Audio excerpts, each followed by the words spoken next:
meditación de la voz del pastor que realizamos hoy en la solemnidad del Sagrado Corazón de Jesús. A Él nos acogemos y en Él confiamos. Hoy vamos a reflexionar acerca del tercer deseo que el discípulo de Cristo expresa en la oración que Él le enseñó a los suyos. Hágase tu voluntad en la tierra como en el cielo. Ya hemos reflexionado acerca de los dos primeros deseos. Santificado sea tu nombre y venga a nosotros tu reino.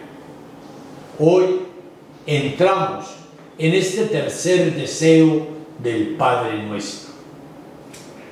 Este deseo hay que situarlo en el marco de las reflexiones anteriores.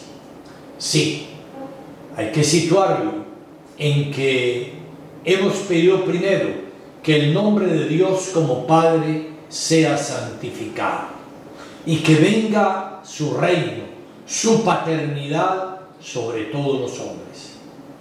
Y también, lógicamente ahora, cuando hablamos de su voluntad, estamos hablando de la voluntad de un Dios que es Padre. No estamos hablando de un dictador o de algo parecido. Estamos hablando de la voluntad de Dios nuestro Padre.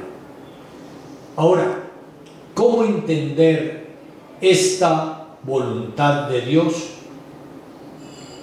Y además, ¿cómo coordinar nuestra voluntad con la de Dios? ¿Cuál es la voluntad concreta del Padre de Jesús y Padre nuestro, es decir, del Abba?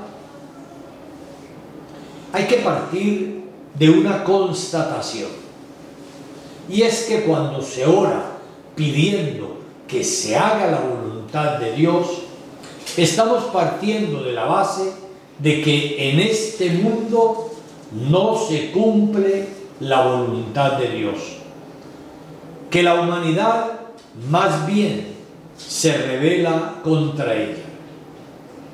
Efectivamente, tal como está, nuestra historia humana parece no responder a la voluntad de Dios y fácilmente se sucumbe a la desesperanza al ver este estado de cosas, cómo reinan la guerra, el hambre, la injusticia por doquier, por todas partes.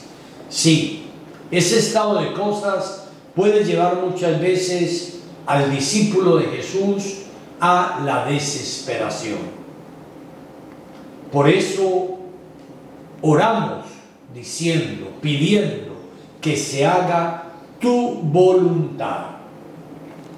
Y cuando estamos orando de esa manera, estamos superando la tentación de la desesperanza, de una desesperanza que se vuelve muchas veces rebeldía o resignación.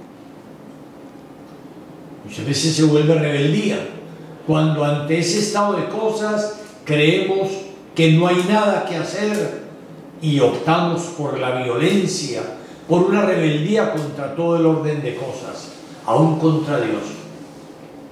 Pero en otro aspecto podemos caer en la resignación cuando decimos esto no va a cambiar, las cosas siempre han sido así y siempre van a ser así.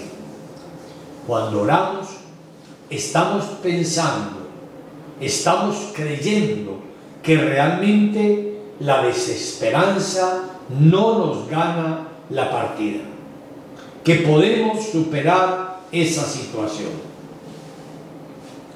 Pedir que se haga su voluntad implica la capacidad de salir de uno mismo, de creer en la fuerza del amor de Dios, a pesar de la malicia humana, y confiar en que la mala voluntad humana puede ser vencida por la misericordia divina.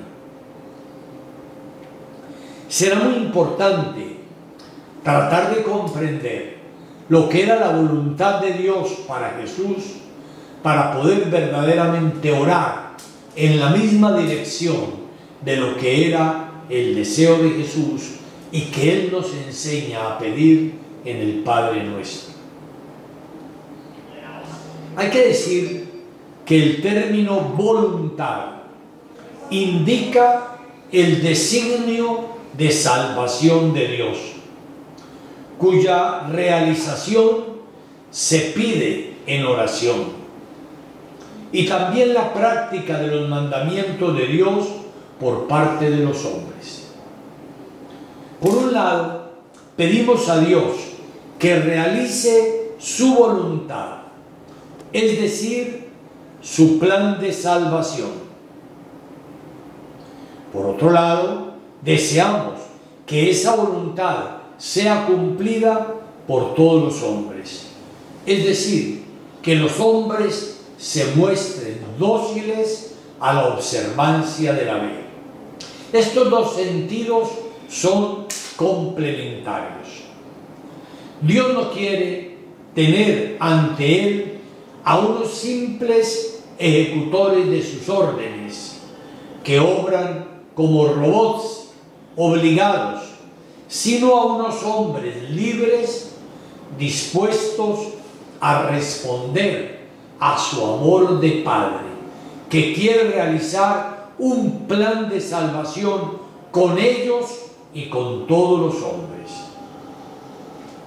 Por tanto, hay que descartar aquí cualquier sentido de sumisión fatalista ante los acontecimientos.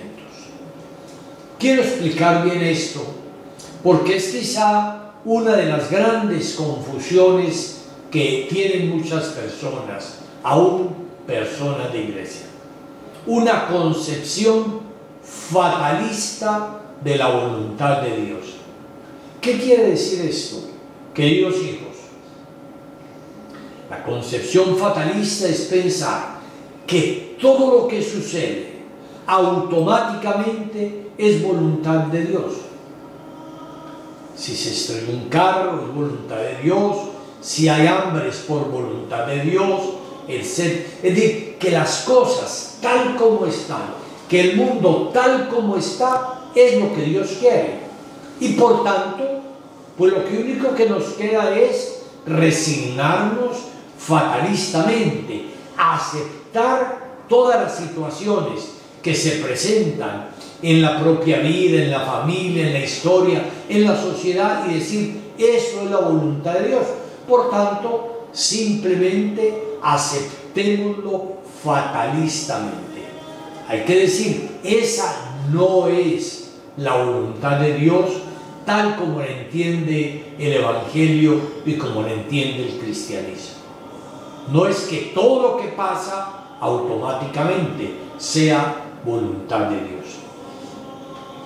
Hay que decir que para Jesús la voluntad inequívoca de Dios es la instauración de su reino. Dios quiere ser Señor de la creación, y lo es en la medida en que somete todos los elementos desordenados, las injusticias, el pecado, todos los elementos desordenados que hay en la historia, y lo lleva todo a su plenitud. Solo entonces se habrá establecido su reinado. Podemos decir pues que hay una relación muy estrecha entre el reino de Dios y la voluntad de Dios. La voluntad de Dios es que su reinado se establezca en la historia de los hombres. Y como les decía yo la vez pasada, Dios reina cuando su paternidad es aceptada por los hombres. Cuando los hombres viven como hermanos y cuando se relacionan con los bienes de la creación, no como esclavos, sino teniendo un dominio, una libertad frente a las cosas materiales, nunca haciéndose esclavos de ellos. Ahí es donde Dios reina. Por tanto, allí es donde se cumple verdaderamente la voluntad de Dios, cuando se establece el reinado de Dios. Por eso Jesús dice claramente: mi alimento es hacer la voluntad del que me envió y llevar a cabo su obra. Miren cómo Jesús tiene muy claro cuál es el objetivo de su encarnación, de su venida a esta tierra. Mi alimento es hacer la voluntad de Dios y llevar a cabo su obra. Dios tiene un plan de salvación. Dios quiere revelarse como Padre a los hombres. Dios quiere establecer en el mundo una gran familia, la familia de sus hijos que se descubren todos como hermanos. Y por eso, realmente, Jesús se siente al servicio de esa voluntad de Dios. Precisamente ayer celebraba la iglesia la fiesta de Jesucristo, sumo y eterno sacerdote. Y en esa fiesta proclamábamos el Salmo 39, al cual se le daba como respuesta: aquí estoy, Señor, para hacer tu voluntad. Y esa expresión del Salmo 39 la trae la carta a los hebreos, cuando habla del sacerdocio de Cristo, y dice el autor de la carta a los hebreos, que cuando Cristo entra en el mundo, dice: aquí estoy, oh Señor, para hacer tu voluntad. Jesucristo entiende toda su vida como hacer la voluntad del Padre. Hacer la voluntad del Padre. Es un trabajo, es un quehacer. Mi alimento es eso, hacer la voluntad del Padre y llevar a cabo su obra. Es un proyecto, es un quehacer. No es que Jesús se instale resignadamente ante todo lo que pasa y diga todo es voluntad de Dios y ya no. Él entiende su vida como un quehacer, como lo expresa en Juan 4:34. Y más adelante, en Juan 5:3 dirá: no persigo un designio mío, sino la voluntad del que me dio. Juan 5:3, Juan 6:39. San Pablo usa otra fraseología para expresar la misma idea del reinado de Dios que se quiere instaurar en la tierra. Dice en la carta a los Efesios, capítulo 1, versículos 9 a 10: Dios nos ha revelado su proyecto secreto conforme a su voluntad, proyecto que Él tenía para llevar la historia a su plenitud, hacer la unidad del universo por medio de Cristo en lo terrestre y en lo celeste. El proyecto secreto de Dios, conforme a su voluntad, un proyecto que tenía para llevar todo a la plenitud precisamente por medio de Cristo. El reinado o la voluntad de Dios se realiza cuando todo llega a la unidad y a la perfección en Jesucristo.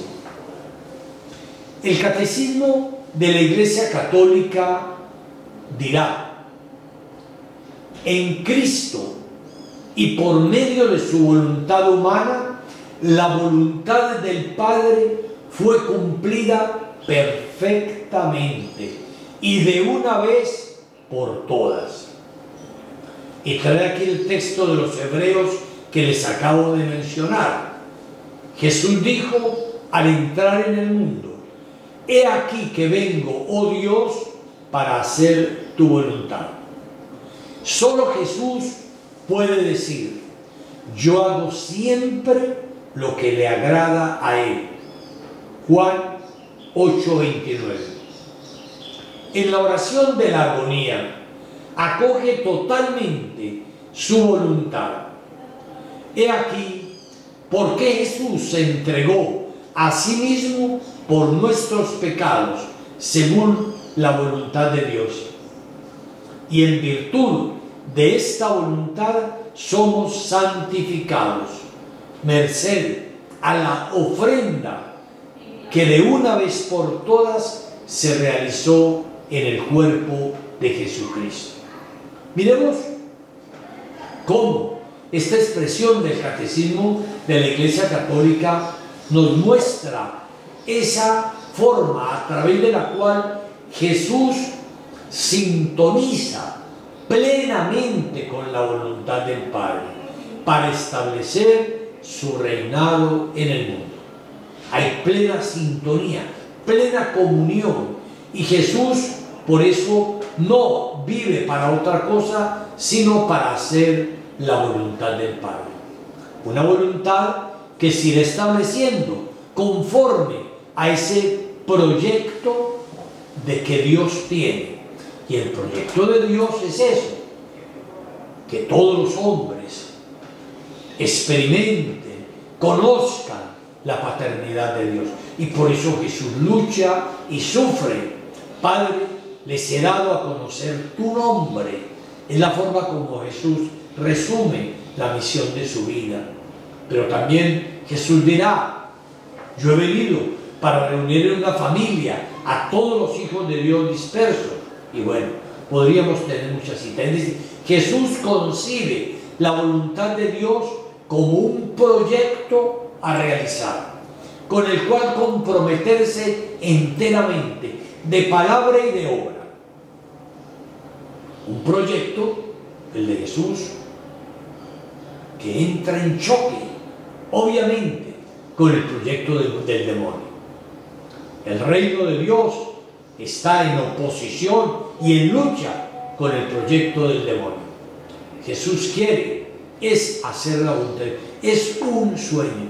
Y por eso cuando llegue a decir: realmente yo solamente quiero hacer la voluntad, y cuando llegue a expresar en la agonía: Padre, si es posible, pase de mí este cáliz, pero no se haga mi voluntad sino la tuya. Es decir, Él tiene que ser consecuente con el proyecto que vino a realizar: establecer el total dominio de la paternidad de Dios en este mundo.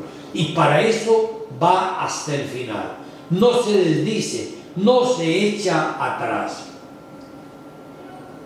Por eso Jesús no quiere sino hacer eso, la voluntad del Padre. Y para esa voluntad del Padre, por eso Jesús tiene que muchas veces sumergirse en la oración para ir conociendo lo que Dios va queriendo en cada momento del desarrollo de su vida. Algún teólogo dice que orar es salir de sí para mirarse en Dios y para mirar el mundo desde Dios. Miren y verán: salir de sí mismo para mirarse uno en los ojos de Dios, para ver cómo lo mira Dios a uno, de qué manera lo quiere Dios a uno, pero también para desde los ojos de Dios mirar el mundo. ¿Cómo quiere Dios que sea este mundo, que sea esta iglesia? ¿Cómo la quiere? Mirar el mundo desde Dios, no solamente desde mis apetencias, desde mis gustos, sino desde esa óptica divina. Este reinado, y hay que repetirlo una vez más, se está construyendo contra el reino de Satanás, que representa toda suerte de oposición a la voluntad de Dios. El Nuevo Testamento va a hablar de Satanás como el jefe de este mundo. Y con él se enfrenta Jesús en su vida pública, con su palabra y con sus gestos. Y le ocasiona la más grande derrota precisamente con su muerte en la cruz. Porque Jesús fue fiel a ese proyecto del Padre. El triunfo de Satanás habría sido si Jesús se desdice, se echa atrás, no es fiel al proyecto del Padre y bueno, reniega del Padre, de la paternidad de Dios, porque se siente solo o abandonado o enfrentado a tales sufrimientos. Pero precisamente allí es donde triunfa realmente Jesús y es derrotado el demonio, porque Jesús es fiel hasta el final al proyecto del Padre, pese a la persecución, al odio, a toda suerte realmente de enemigos que querían sacarlo del camino. Es increíble, el triunfo de Jesús se da precisamente en la muerte, y es allí en esa cruz donde Satanás, de verdad, el gran opositor, es vencido, es derrotado. Donde se pensaba que Satanás triunfaba por haber arrojado a Jesús a la muerte de cruz, es donde Satanás es de verdad vencido y derrotado por la fidelidad de Jesús al proyecto del Padre. Lo que quiere el demonio es que uno se eche atrás, que uno no sea consecuente con lo que ha querido Dios de uno, con el proyecto de Dios sobre uno, sobre el mundo, y le pone toda suerte de obstáculos para que uno reniegue de eso, de los compromisos definitivos que, por ejemplo, uno ha asumido como sacerdote o una pareja asumida en su vida conyugal o lo que sea. El triunfo de Satanás es cuando logra que uno rechace la voluntad de Dios y termina siendo la voluntad de uno, pensando que se va a ahorrar sufrimientos, problemas, dificultades.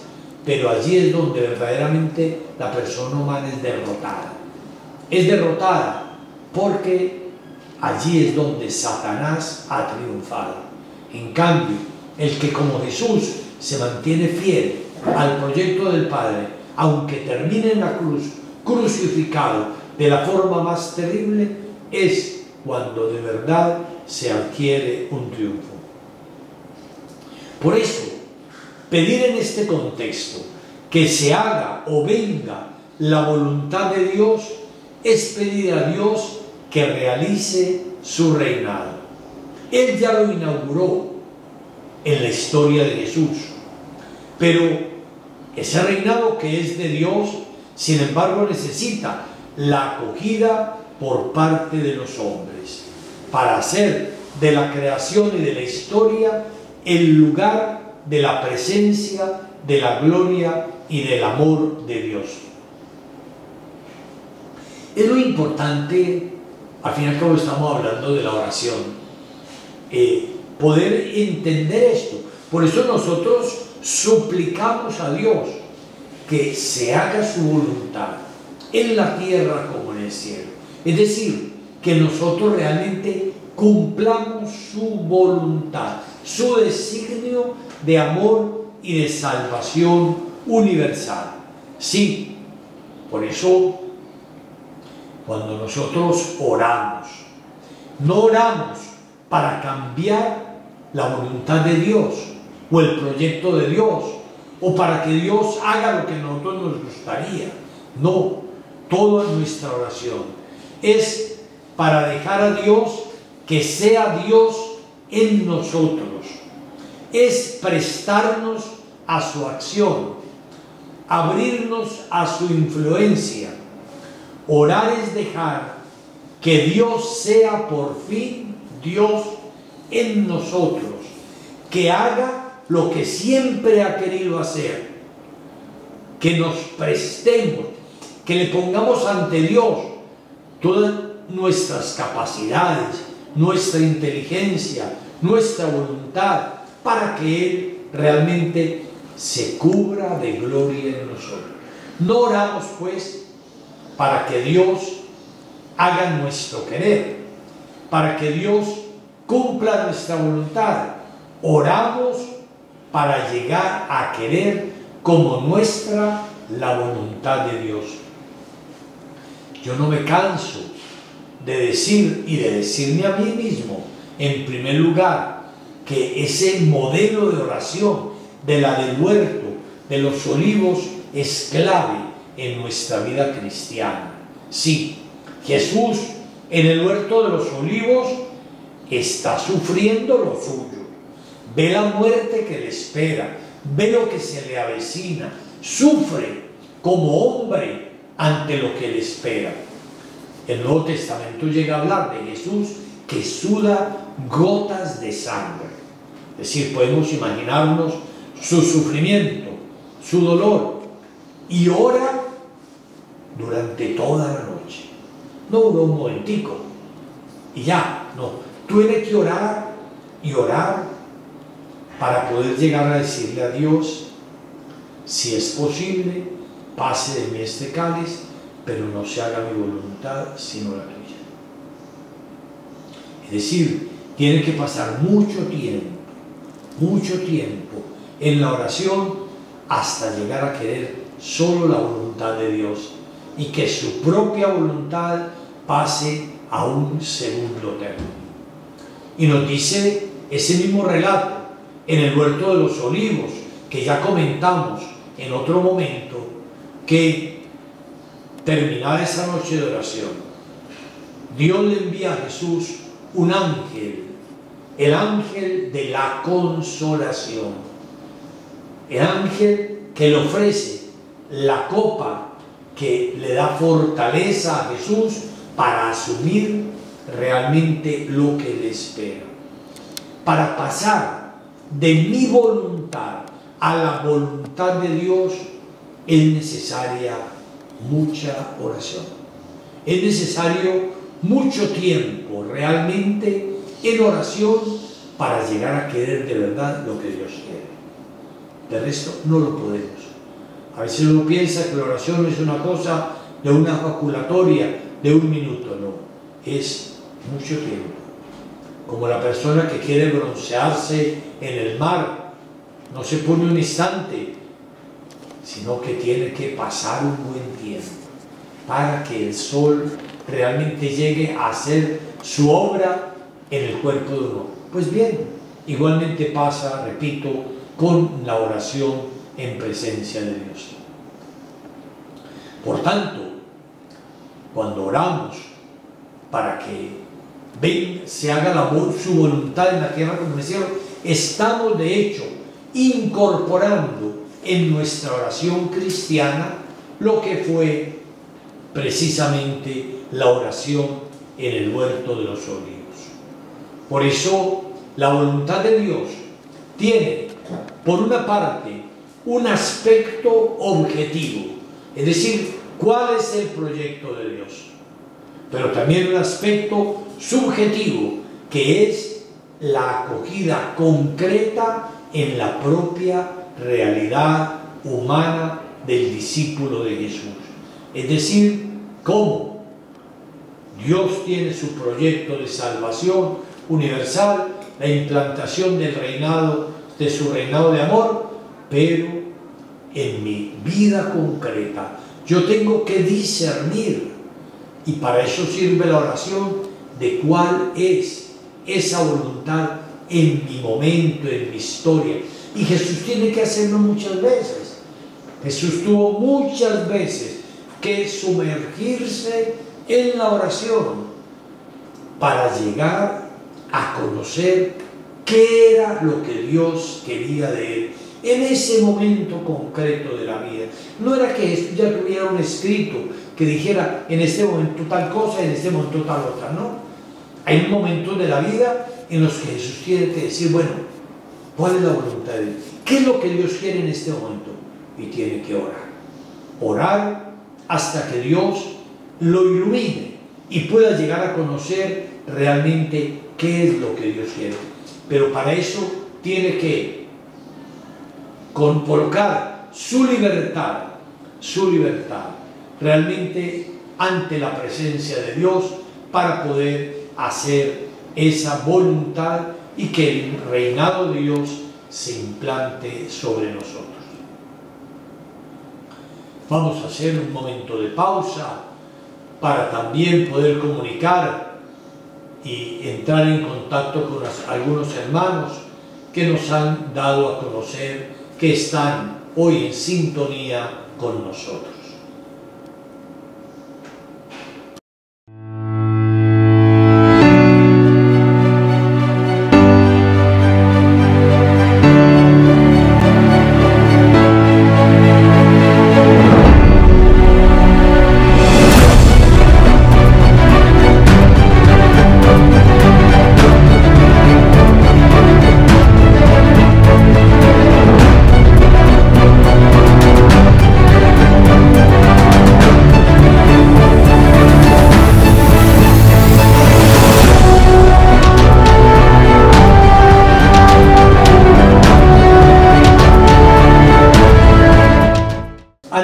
Se comunica con nosotros diciendo: Monseñor le dé salud, lo llene del Espíritu Santo y continúe en este camino con Dios y la Santísima Virgen.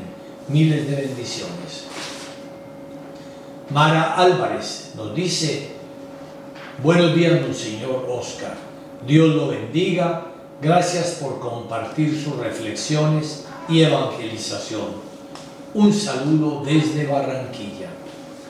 La familia Arisa López, Dios lo bendiga, Monseñor, saludos desde Barranca Bermeja. Indira Vides nos dice: en tiempos difíciles, la palabra de Dios y reflexiones como esta, que nos llegan a través de los pastores de la Iglesia, son como un bálsamo para nuestros días. Dios le bendiga, Monseñor. Continuamos pues nuestra reflexión. Hay que decir que imploramos el cumplimiento de la voluntad de Dios, porque la venida del reinado de Dios no es mecánica, no es automática, no es fatal, no prescinde de la colaboración de los hombres. ¿Por qué? Muy sencillo. Porque Dios nos hizo libres y necesita que nosotros asintamos realmente a su proyecto para poder realizarlo en nuestras vidas. Dios no se impone a nosotros, no nos está forzando, ¿no? El mismo Jesús llegó a decir una expresión que a veces podemos no entender cuando dice: la vida yo la doy, nadie me la quita. El mismo Jesús lo dijo. Es decir, no está forzado, no está obligado, no es alguien, no. Él está aceptando la voluntad de Dios libremente. La vida yo la doy, nadie me la quita. Y Él va a la muerte plenamente consciente. También nosotros estamos llamados a dar nuestra vida, a entregarla, a encarnarla, a comprometerla en el mismo proyecto de Dios, pero aceptando la llamada de Dios. Por tanto, ese reinado y esa implantación de la voluntad no prescinde de la colaboración del hombre. El reinado es de Dios, pero tiene que ser aceptado y acogido por el hombre. Dios asoció a la tarea mesiánica a los propios hombres al hacer que uno sea sacramento de salvación de los demás. Y de tal desempeño depende la salvación del mismo hombre. como nos dirá Mateo 7:21. No basta decir Señor, Señor, sino hacer la voluntad del Padre que está en el cielo. ¿Cuál es la voluntad? Ya lo venimos diciendo. Poner por obra el seguimiento de Jesús. Tener su misma actitud. Orientarse según el espíritu de las bienaventuranzas y el sermón de la montaña. Mateo capítulos 5 a 7. Semejante conversión entraña un verdadero renacimiento. Como dice Jesús en Juan 3:3, si uno no nace de nuevo, no podrá ver el reino de Dios. La voluntad de Dios para el hombre no es amoldarse a este tiempo presente, sino ir transformándose en una nueva mentalidad. Y tenemos la garantía, como dice 1 Juan 2:17, que quien cumple la voluntad de Dios permanece para siempre. Quien cumple la voluntad de Dios permanece para siempre. Así pues, orar pidiendo que se cumpla su voluntad equivale a que nosotros cumplamos su voluntad, la aceptemos, seamos fieles al ofrecimiento y al don de su reinado, intentando vivir conformes a la novedad del mensaje, a las actitudes y a la vida de Jesucristo.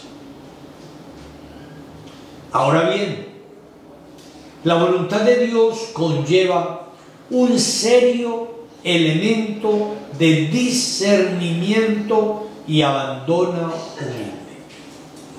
El discernimiento.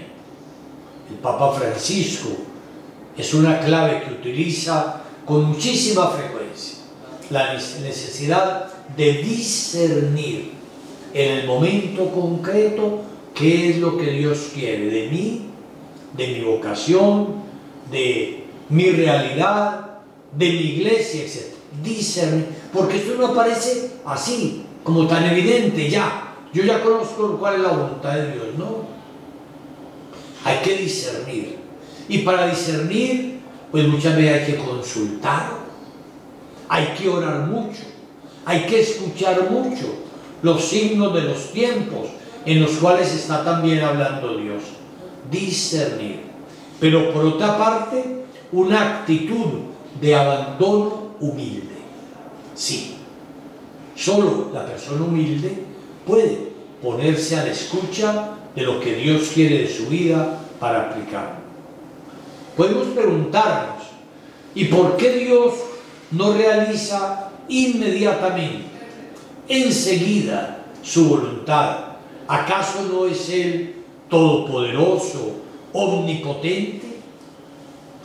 ¿Por qué no hace que los hombres vivan inmediatamente según las exigencias de su reino? Es una buena pregunta. Y más de una persona lo dice a veces. ¿Y por qué Dios no acaba ya con la maldad? ¿Por qué Dios no acaba ya con la pobreza? ¿Por qué Dios no? Y bueno, quisiéramos que Él de una vez estableciera su reinado como lo esperaban muchos judíos de tiempo de Jesús. Sí, que Dios ya viniera a reinar, impusiera su soberanía sobre la historia y ya todo el mundo tuviera que someter a lo que Dios quiere. Pero no. Dios no. ¿Y por qué no lo hace Dios? Nos preguntamos. ¿Por qué realmente no realiza inmediatamente su voluntad? Pues la respuesta nace precisamente de la forma como Dios nos creó a nosotros. Dios nos creó libres. No nos hizo esclavos, no. No nos hizo como marionetas a los cuales poder manejar Él como quisiera. Nos hizo libres, y cuando una persona es libre puede aceptar o puede rechazar lo que Dios le propone en su vida. Ese es el gran misterio. La libertad humana limita la omnipotencia de Dios. O sea, la omnipotencia de Dios no es absoluta. Y no es absoluta porque Dios se autolimitó cuando creó al hombre libre. En ese momento Dios se autolimitó. Si no hubiera creado al hombre libre, sino realmente un esclavo, un títere, pues bueno, Dios podría hacer lo que quisiera sobre el mundo, y el mundo marcharía como Él quisiera y no más. Pero no, ya hay dos protagonistas: Dios, que tiene su voluntad, lo que Él desea hacer de este mundo, el plan de Dios, y el hombre, que lo puede rechazar, que lo puede tergiversar, que lo puede pisotear, como efectivamente se ha hecho en eso. O sea, la respuesta es la libertad del hombre. Y hay una frase que yo les he traído en algún momento y que tal vez lo he comentado, pero aquí tiene su cabal aplicación, y es la expresión de San Agustín, que dice: Dios no permitiría el mal si no pudiera sacar bien del mal.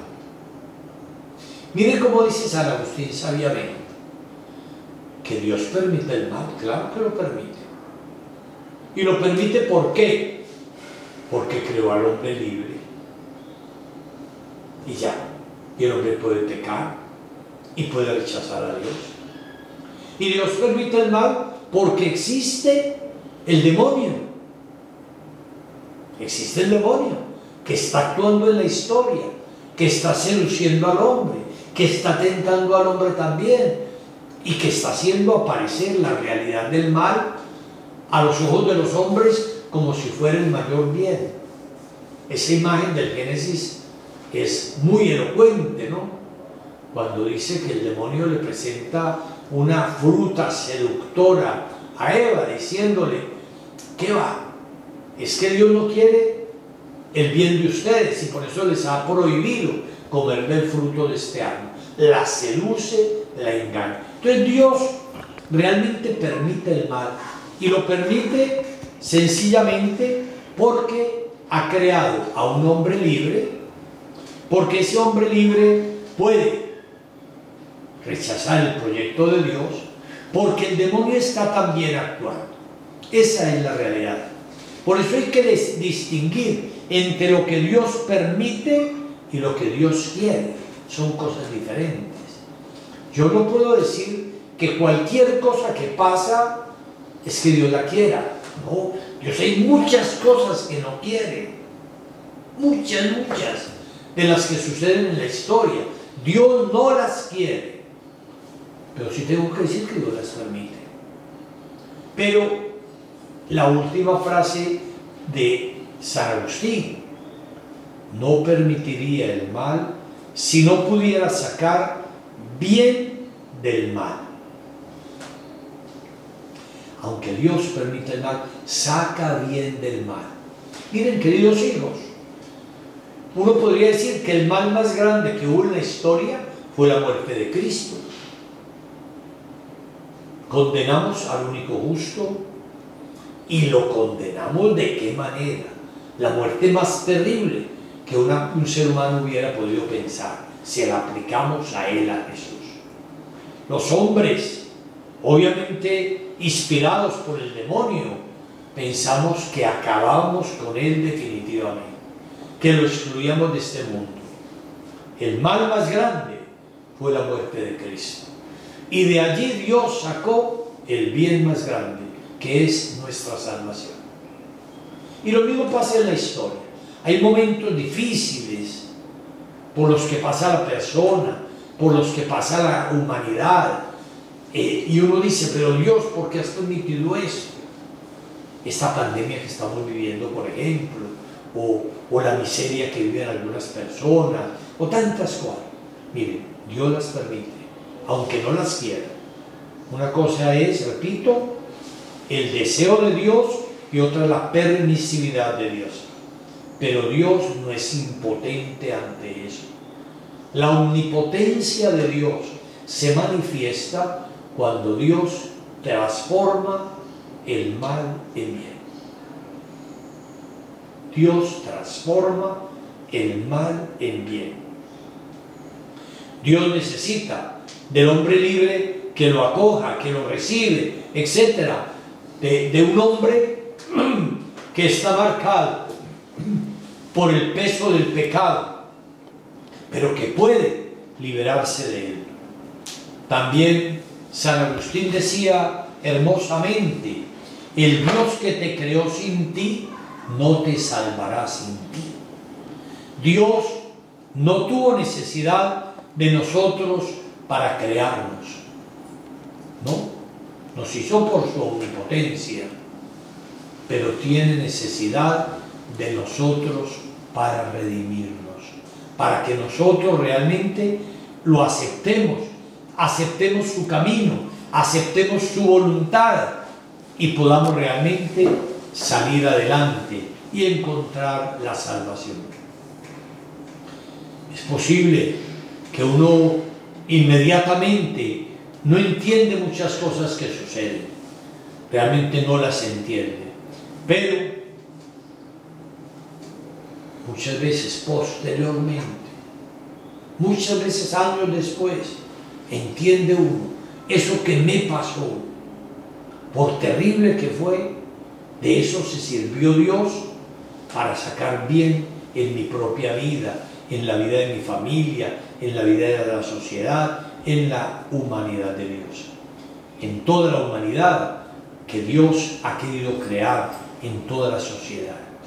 Entonces miremos, esas dos frases de San Agustín nos ayudan mucho a adentrarnos en todo el misterio de la voluntad de Dios. La primera,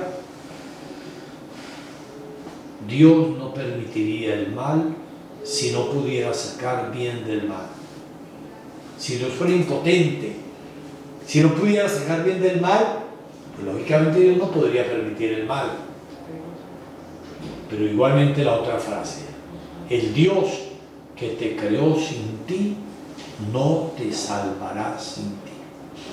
Dios no tuvo necesidad de nosotros para crearnos, pero tiene necesidad de nosotros para redimirnos, es decir, para implantar su reinado, para que su voluntad se cumpla realmente en cada uno de nosotros. Jesús mismo va a ir discerniendo en su propia vida esa voluntad de Dios hasta que se rinde totalmente a ella, como lo he dicho ahorita en Getsemaní. Por eso pues toda la vida de Jesús confluye siempre en esa expresión que él mismo pueda llegar a decir en la cruz, cuando se abandona totalmente: Padre, en tus manos encomiendo mi espíritu. Es la expresión de la radical libertad humana, entregarse totalmente al Padre, descansar plenamente en Él, después de haber llevado una vida según su voluntad y solamente según su voluntad. Jesús nunca se apartó ni un solo momento de la voluntad de Dios. Y no quiere decir eso que lo haya tenido fácil. Sabemos lo que le pudo costar, pero precisamente en la oración discernía qué era lo que quería Dios de su vida y lo aceptó y lo asumió en humildad y en obediencia. Y termina esta petición diciendo: así en la tierra como en el cielo. Hágase tu voluntad, así en la tierra como en el cielo. Este colofón de este deseo de la oración de Jesús es muy sencillo. Nos expresa que en el cielo se cumple plenamente, únicamente, totalmente la voluntad de Dios. Y que lo que nosotros suplicamos es que aquí en la tierra lleguemos también nosotros a asumir y a aceptar esa voluntad de Dios tal como se vive en el cielo.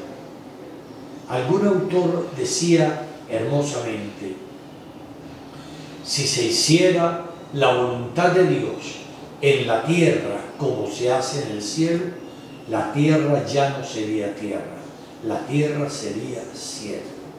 Y eso es lo que queremos, que la tierra se vuelva cielo, aceptando la voluntad de Dios y de esa manera pudiendo implementar su reinado de amor en nuestro mundo. Que Dios los bendiga a todos, que podamos celebrar este fin de semana, por una parte la fiesta del corazón de Jesús, este día viernes, y mañana sábado la fiesta del corazón de María. Los corazones de Jesús y de María fueron los corazones que acogieron de forma más plena la voluntad de Dios en la vida humana.